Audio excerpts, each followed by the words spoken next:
Ве поздравувам и посакувам Божи благослов. Се наближи крајот на оваа година. Што ќе донесе следната? Големи прашања се поставени во врска со следната година.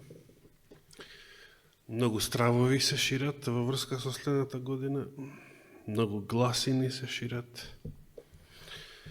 Што ќе биде од сето тоа не знаеме, што ќе дозволи Господ да биде од сето тоа не знаеме. Но едно е сигурно. Од ништо, ама од ништо, не треба да се плашиме. Тоа е сигурно. А кој ја нема верата Христова, тој ќе се плаши од се и се што. Ке се плаши, како што вели псалмистот, и таму кај што нема страв. Значи, нема од ништо. Значи, од измислен или изфантазиран непријател. И уште во проклетствата што се набројуваат во Мојсеевиот закон, се вели, ке се плашиш и од таму кај што нема страв. Од ништо нешто. Ке си вообразиш многу причини за страв, кои што не постојат всушност. Но постоеле и вистински проблеми, вистински непријатели, вистински напади од страна на непријателот. И имаме искуство дека кога сме на Божја страна, и тие не представуваат проблем за верниот Божји народ. Деновиве ќе споделам една фрапантна информација, само една, да не биде премногу. Поранешниот директор на компанијата Pfizer, доктор Майк Једон, на една конференција што се одржа во Виена, Австрија, изјави ни малку ни повеќе дека ковид вакцините биле дизајнирани за да ја намалат светската популација на 1 милиарда. Значи, ова повеќе не е теорија на заговор, туку ова го кажуваат самите тие го кажуваат, веќе отворено. Тоа е пак нешто што мнозина го кажува однапред, ама тогаш беше теорија на заговор. Сега многу теории на заговор испадна вистинити. Само да подсетам дека нашата сигурност не почиваше на тоа кому ќе му веруваме, дали на едните или на другите, на кои медиуми, на кои доктори, на кои гласови, туку почиваше на нашата вера во Божјото Слово и во духот на пророштвото. И тоа беше таа сигурна основа, на која што меѓутоа мнозина адвентисти, за жал, не застана, уште поголем број христијани не застана на таа сигурна основа, туку едноставно се поведува кој по својот страв, кој по својата заблуда, кој по едноставно дезориентираност, небудност, недостиг на будност, додека Христос не предупредува да, во последното време особено, да бидеме будни и да стражиме. Зошто го кажува тоа? Зошто кажува бидете будни и стражете? Што е тоа? На што треба да се стражари? Зошто да се биде буден? Што е опасно да се биде поспан? Што е опасно да се биде поспан во последното време? На што најмногу Исус обрати внимание, односно на што најмногу предупреди дека во последното време ќе се случува? Лаги, измами, манипулации.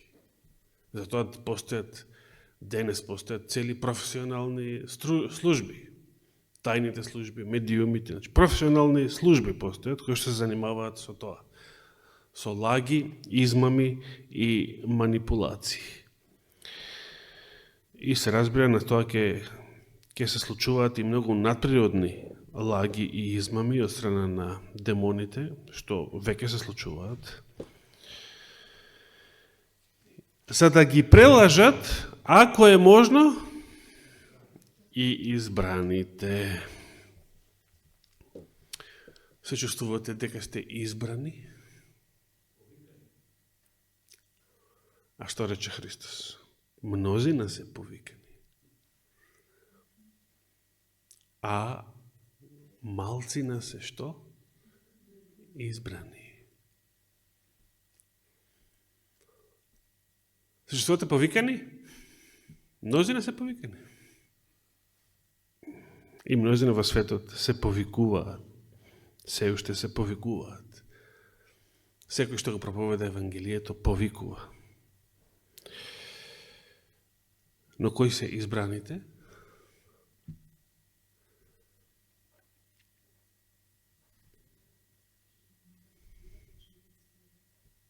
Оние што ќе го прифаќаат повикот, но тоа не е доволно. Оние што остануваат верни до крај. Значи, секој предизвик, секоја пречка на патот по кој решиле да го следат Христа, остануваат верни до крај. Затоа и рече Исус во својот пророчки говор, а оне што ќе издржи до крај. Зошто е тоа важно? Замислете тркач кој што на трката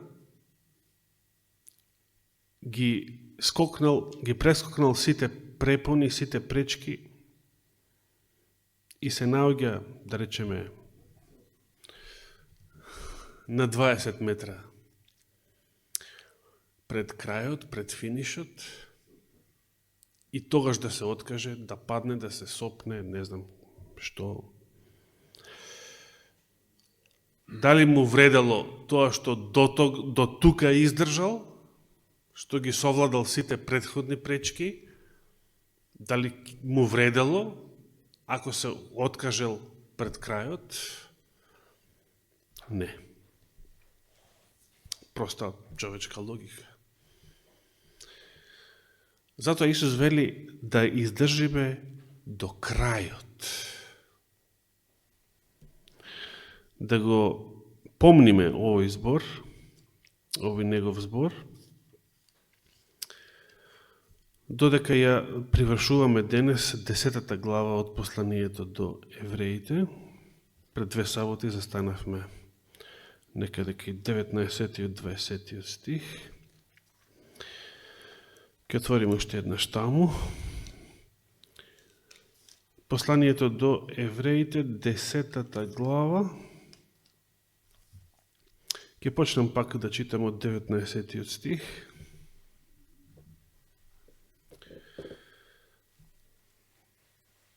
Би сакал прво да повторам некои работи, воколку може би биле заборавени. Ке повторам работи само од 10 глава. Во споредба со животинските старозаветните жртви, кои што не чистат и не можат да чистат од гревот, и кои што биле востановени за друга цел, Христовата жртва на крстот е единствената жртва која што може да чисти од грев. Единствената жртва која што може да те помири со Бога. Затоа што е единствената која што ја плаќа цената за сиот грев и единствената на тој начин која што може да те помири со Бога. Христовата жртва е исто така единствената која што усовршува, која што човек го прави совршен. Бидејќи, како што читавме уште во првиот стих од 10 глава, бидејќи законот ја има само сенката на идните добра, а не суштината на нештата, на работите, никогаш не може со оние исти жртви, што се принесуваат секоја година, да ги усоврши оние кои пристапуваат.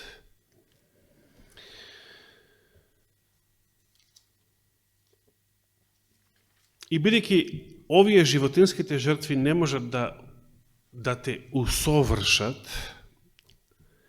затоа Христос дојде на оваа земја да ја принесе единствената жртва која што тоа може да го направи, која што човек може да го очисти, да го помири со Бога, да го усоврши, да го оправда и да го посвети.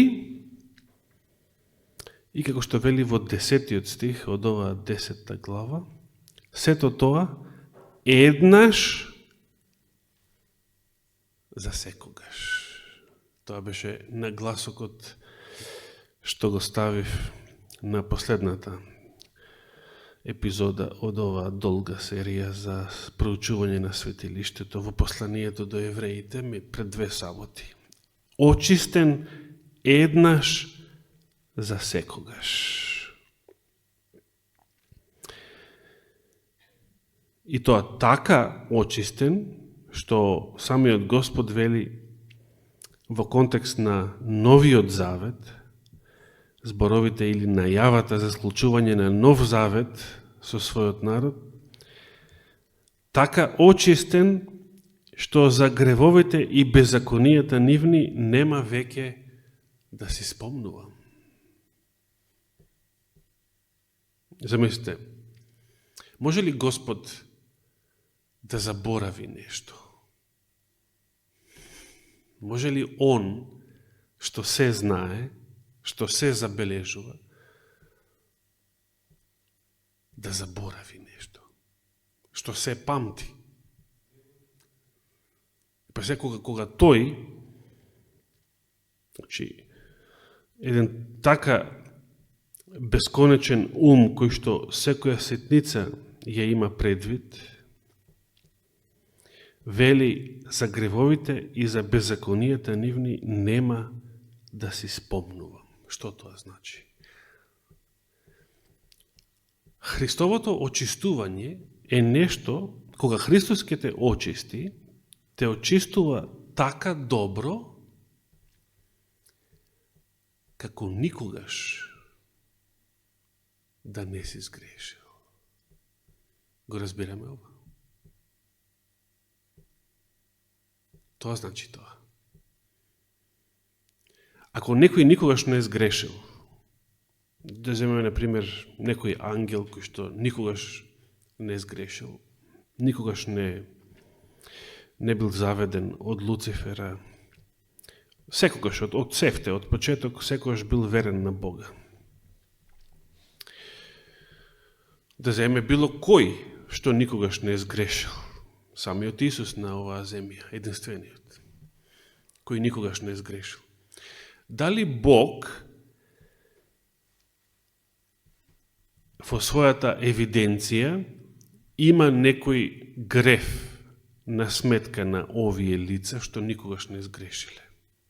Дали Господ бележи или памти некој греф кај оние што никогаш не сгрешиле? Значи, најсовршениот ум што може да детектира и најмала ситница за било што, дали тој има детектирано греф кај некој што никогаш не сгрешил? Не. Значи, кога бесконечниот ум вели за гревовите нивни и за беззаконијата нивни, нема повеќе да си спомнувам, што тоа значи? Значи, ќе бидеш така очистен, како никогаш да не си сгрешила. Никогаш да не си. Како оние што никогаш не сгрешиле. Колку е ефективно средството со кое Господ го чисти срцето и душата на човекот. И сега ќе почнем уште еднаш од 19 стих, кога, откако ги има кажано сите овие работи, и така, браќа, кога имаме слобода да влегуваме во светилиштето, оваа слобода уште кога ја најави апостол Павле? Уште во 4 глава. Значи, да влеземе со смелост, да пристапиме таму, вели, со смелост пред престолот на благодата. И сега тоа го повторува тука во Евреите 10:19. И така, браќа, кога имаме слобода да влегуваме во светилиштето, преку што? Преку крвта на Исус Христос по нов и жив пат. Тука светилиштето се светињите. Небесното светилиште. Што тој ни го отвори низ завесата, односно преку своето тело, значи повторно преку својата крв, преку својата жртва. Тогаш кога Христовото тело беше убиено на крстот, тогаш и завесата беше скината од невидлива рака во земниот храм. 21 стих. И имаме врховен свештеник над домот Божи, односно првосвештеник. 22 стих. Затоа да пристапиме со искрено срце, во полна вера, откако ќе ги очистиме срцата од зла совест со попрскување и откако ќе го измиеме телото со чиста вода. На што мисли овдека? Крштевањето. Да. Што значи ова попрскување? Да те попрска свештеник со света водичка, го прска телото твое. Но апостол Павле вели, и како што правеа старозаветните свештеници, но апостол Павле вели срцата да бидат очистени, не телото од надвор. Не рацете до лакти.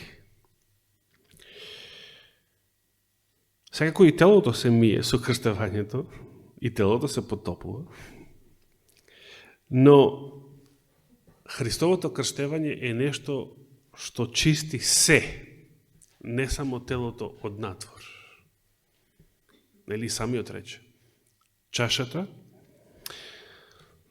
обраќајќи му се на слепиот фарисеј, така го нарекува, слепи фарисеј. Очисти ја прво од внатре чашата и тогаш и од надвор целата ќе биде чиста.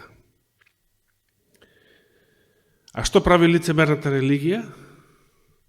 Само од надвор. Само добра фасада. И Господ тоа како го нарече? Добра фасада, а од внатре секаква корупција. Окречени гробови.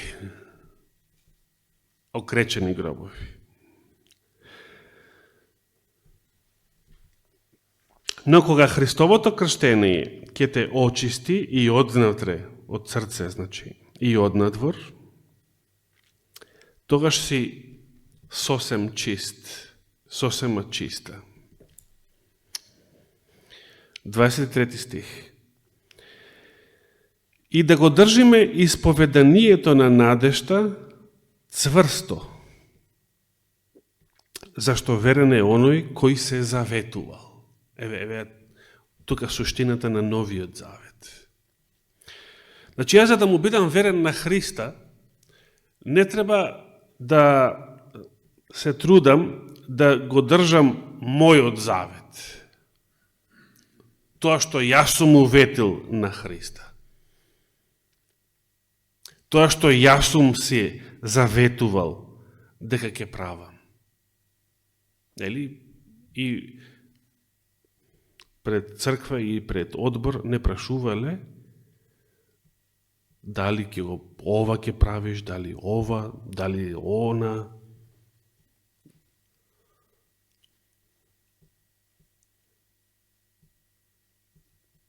И во Стариот Завет народот се заветуваше дека ќе ги исполнува Божите заповеди, ќе биде верен, ќе го слуша Божиот глас и така натаму. Но видите што кажува тука. Да го држиме исповеданието на надежта цврсто, зашто верен е оној кој се заветувал. Кој се заветувал? Да. Значи, бидејќи Господ Христос верно го држи неговиот завет, а тоа е новиот завет. Новиот завет е неговиот завет. Не мојот збор. Мојот збор е до кога вреди. Зборот на израелците даден по Синај вредеше до златното теле.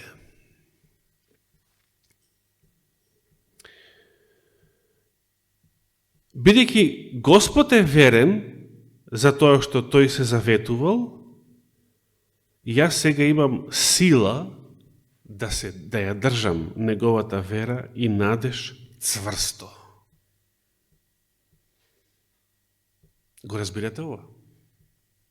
Бидејќи силата не доаѓа од мојот збор, јас сум се заветувал. И што со тоа? Ако се потпирам на себе си, на мојот збор, на мојот углед, на моето ветување или ветувања од минатото, што ќе се случи? Ќе сгрешам, ќе паднам, многу лесно ќе паднам.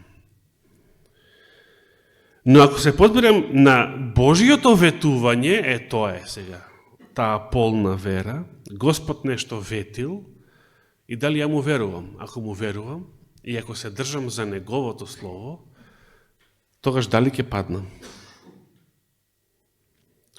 Значи, кога паѓаме и грешиме, ако сега паѓаме и грешиме, што е причината на тоа? Не му пристапуваме на Бога со полна вера, со искрено срце, односно не веруваме во неговиот збор. Не го држиме неговиот завет. И ја испуштаме неговата рака. 24 стих. И да бидеме внимателни еден кон друг, за да се потекнуваме кон љубов и добри дела, многу битно, не изостанувајќи од собранијата како што некои имаат обичај, туку да се поучуваме еден друг, и тоа во толку повеќе доколку гледате дека се приближува судниот ден. Колку актуелни зборови. Зборови напишани во првиот век и опишуваат совршено ситуацијата во 2024 година. И денес имаме верници кои што имаат обичај, вели апостолот, да ги изостануваат од редовните богослуженија. Значи, тоа не станува збор сега за некој што инцидентно, например, денес е отсутен. Туку има верници кои што имаат обичај да не доаѓаат во црква и понекогаш ќе се појават, но почесто ги нема. Тоа им станало обичај, вели. Значи, тоа им станало обичај. Тоа било во времето на апостолите и тоа е денес, замислите. И тоа е денес. Денес кога сме најприближени до судниот ден. Денес кога сите настани трубат дека сме многу близко до судниот ден, и денес ги имаме истите проблеми со кои што се соочувала и апостолската црква во тоа време. 26 стих. Зашто? Сега овде почнува една серија на страшни зборови, кои што има впечаток дека брат Дојчин малку ги разводни. Но сепак мислата и намерата му беа на место. Но да послушаме. Бидејќи предходно читавме дека во Исуса Христа со неговиот принос, со неговата жртва сме очистени, осветени еднаш за секогаш.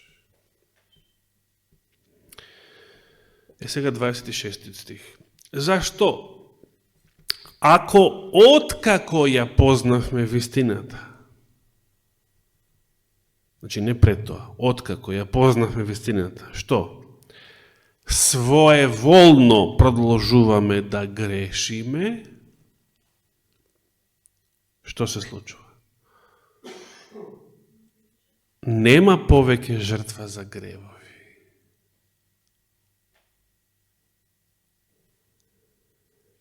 Туку што? Страшно очекување на суд и јаростен оган што ќе ги проголта противниците.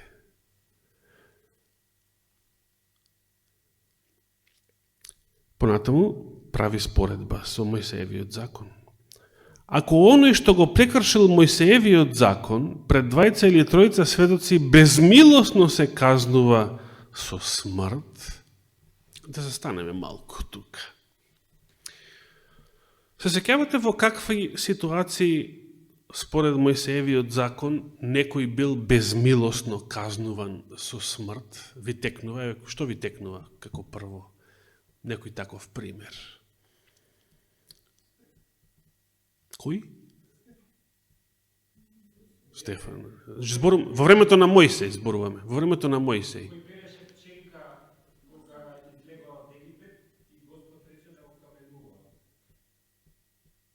Береше пченка? Не пченка. Човекот што дрва. Да, собираше дрва во саботен ден. Сега, друг пример ви текнува, тој е добар пример.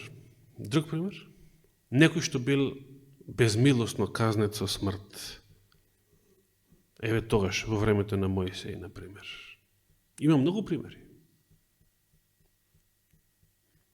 Кога блуствува израелците со мадијанските керки, самиот Господ ги утепа, и илјадници.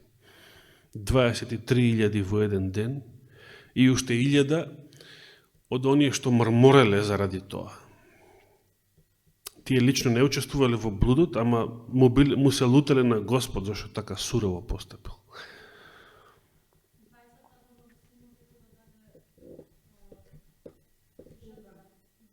А двајцата синови на Арон, Надав и Авијут, кој што Уза, тоа е подоцна во времето на царот Давид, но сепак добри примери. Сега, сакав така Корей, Датан, другите бунтовници, нели, што загинаа. Знаејќи ги овие примери, сакав да го поставам следното прашање. Зошто во сите овие случаеви, зошто овие луѓе не им била дадена милост или шанса, еве направиле грев, така? Зошто не им била дадена милост и шанса преку церемонијалниот систем, преку жртвите за грев, да бидат помирени, да им биде очистен гревот? Зошто? Зашто за овие случаеви немало такво нешто, немало милост, немало жртва, немало проштување, немало помирување. Зошто? Значи, човекот што го собирал дрва во сабота, зошто не рече, тие не знаеле што да прават со него, се сеќавате? Тие не знаеле што да не отворам да читаме се. Значи, го чувале под стража, бидејќи не знаеле што треба да прават со него, и Господ се јавил и издал заповед да биде каменуван до смрт. Зошто Господ не рекол сега човеков нека принесе јагне за жртва, па свештеникот да ги намачка роговите на олтарот со неговата крв и така натаму, сета таа процедура што била пропишана за простување на гревот во земното светилиште. Зошто за такви случаеви немало милост и немало простување на гревот? Се сеќавате? Да, значи, кога читавме во претходната 9 глава, се сеќавате што напиша таму, во 9 глава 7 стих. А во вториот дел од светилиштето влегуваше еднаш во годината првосвещеникот, и тоа не без крв, што ја принесуваше како жртва за себе и за гревовите на народот направени од незнаење. Значи, според Стариот Завет, за кои гревови имало милост и можеле да бидат окаени, очистени, оправдани, избришани според целата таа церемонијална служба во земното светилиште, само за гревовите направени од незнаење. А се сетивме на многу примери во истиот Стар Завет, каде што некои грешници не добиле никаква милост, ниту пак нивните гревови можеле да бидат окаени, оправдани, простени, очистени, затоа што тоа биле своеволни гревови. Човекот што собирал дрва во сабота, тоа го правил од инает. Значи, тоа не го правил затоа што не знаел кој ден било, или се збунил како... И па ја мислев петок е уште, или се збунил. Има некои верници така ќе се збунат. Или затоа што не ја слушнал Божјата заповед под Синај. Такво нешто не можело да се случи. Или затоа што едноставно бил така неинформиран и дезориентиран. Немало таков израелец. Тоа што го доживеале на Синај, тоа било нешто што се памти цел живот. Туку тоа го правил од инает и намерно. Намерно, дрско се бунтувал против Божјата заповед. Значи, тоа е нешто, да, батале. Сега, но што сака тука да каже апостол, значи како да го сватиме ова сега? И сега он го зема ваквиот пример. Ако оној што го прекршил Мојсеевиот закон пред 2 или 3 светоци безмилосно се казнува со смрт, тогаш колку ли потешка казна мислите ќе заслужи оној што го погазил Синот Божји и ја осквернил крвта на заветот преку која е осветен и го похулил духот на благодата. Сега, разбираме ли за каков престап тука станува збор? Значи, ние, како што рече брат Борче, изразот своеволно, или често може да слушнете во некои православни молитви, често се споменува тоа, простимо, обично за некои покојници, простимо ги сите негови гревови, волни и неволни. И ние така си го толкуваме ова своеволно, значи, нашите волни и неволни. Има некои гревови што свесно сме ги направиле и ги правиме. Но сега, да забележиме на што мисли тука апостолот, за каков грев нам денес во Новиот Завет не ни следува никаква милост и за таков грев не постои жртва за. Значи не може повеќе да те очистува ниту Христос, ниту да посредува за тебе, ништо. туку ти предстои само суд и јаростен оган. Значи, вечната казна. За каков греф? Да, бидејќи го споменува тоа во 29 стих, го похолил духот на благодата, а предходно, оној што го погазил Синот Божји и ја осквернил крвта на заветот. Имате ли представа што значи ова? Значи, единствената крв која што те очистува до совршенство, единствената крв која што те очистува еднаш за секогаш, таа крв да ја погазиш, што значи тоа?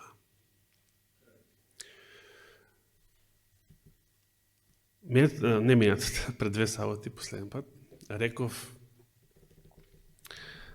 во контекст на овие зборови еднаш за секогаш, околу 10 стих, кога бевме таму на тоа место,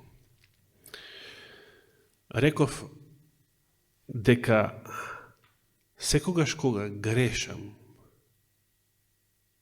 со тоа го поништувам што?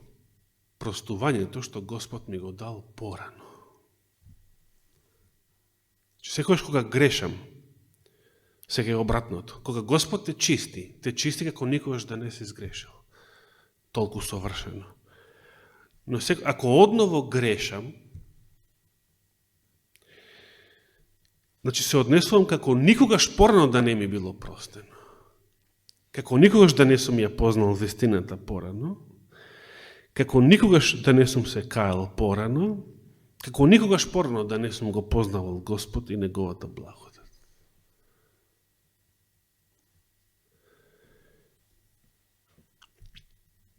Сега, во контекст сега на овие страшни зборови од 29 стих, за да разбереме што сака да каже апостолот кога вели своеволно продолжуваме да грешиме, вели овој превод, баш ме интересува како Константинов го кажува. Како? Само толку? Само волно грешиме?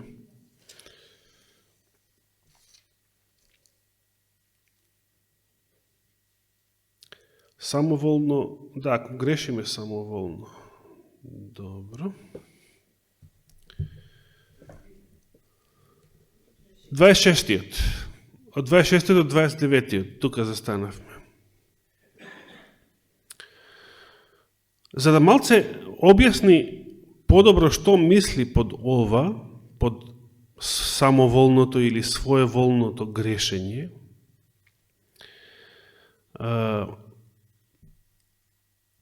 29 стих вели, тоа значи таков престап што го погазил Синот Божји и ја осквернил крвта на заветот преку која е осветен и го похолил духот на благодата.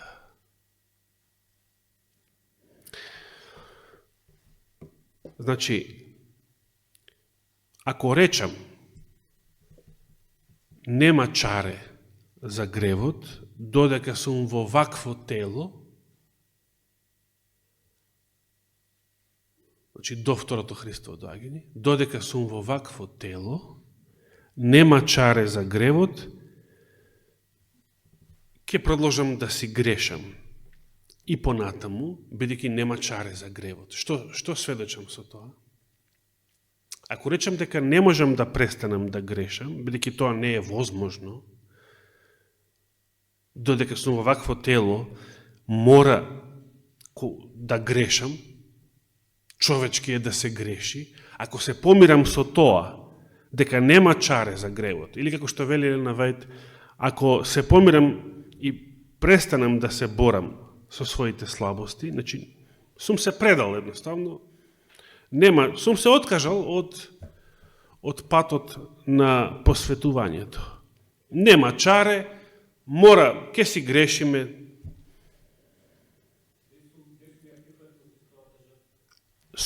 Ако така решам, ако некој човек се откаже од верата и ја напушти и црквата и се врати во светот и така натаму во грешниот живот. За таквиот се однесуваат овие зборови, за таквиот случај. Меѓутоа човек може да биде и во црква цело време, но ако само ја прифати таа ерес, дека додека сум во вакво тело, неминовно е да грешам и нема чареот по тоа, сум го погазил, че новата теологија го гази Синот Божји, ја осквернува крвта на заветот и хули на духот на благодата. Го разбираме ова? Затоа новата теологија се труди да бара разлика помеѓу Христовото и нашето тело. Како што слушнавме и минатата сабота. Ако малку има разлика во Христовото тело од ова тело, тогаш јас си имам што? Си имам некој изговор, оправдание за моето понатамошно грешење. Но дали е тоа така? А не остана на половина.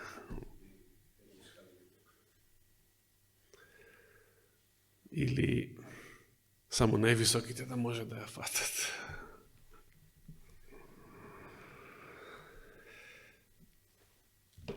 Јас во целиот Нов Завет немам прочитано пострашни зборови од овие во 29 стих од 10 глава на посланието до евреите.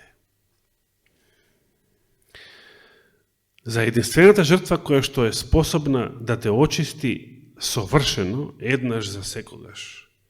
Да речеш дека не може и да те усоврши, да речеш дека не може да те усоврши. Затоа што додека си во вакво тело, неминовно е да грешиш. Значи, навистина, да го погазиш Синот Божи и неговата крв и да похулиш на духот на благодата. На оној дух за кого се е можно. Се е можно. Како можеш да речеш дека не може, кога за него се е можно. И кога тој ветил и се заветувал дека тоа и ќе го направи, ако му веруваме. Сега дали ги разбираме зборовите? Ке продолжиме следната сабота за самата света вечера. Иако тогаш не толку со оваа глава, ке се вратиме на една поранешна глава од посланието, кај што ќе одговориме на едно едноставно прашање кое што го чувте минатата сабота навечер. Дали Христос имал човечка ДНК? Да или не? Размислувајте за тоа. Ако даде Господ живот и здравие, ќе одговориме библиски на ова прашање. Некому нему фала и слава вечно. Амин.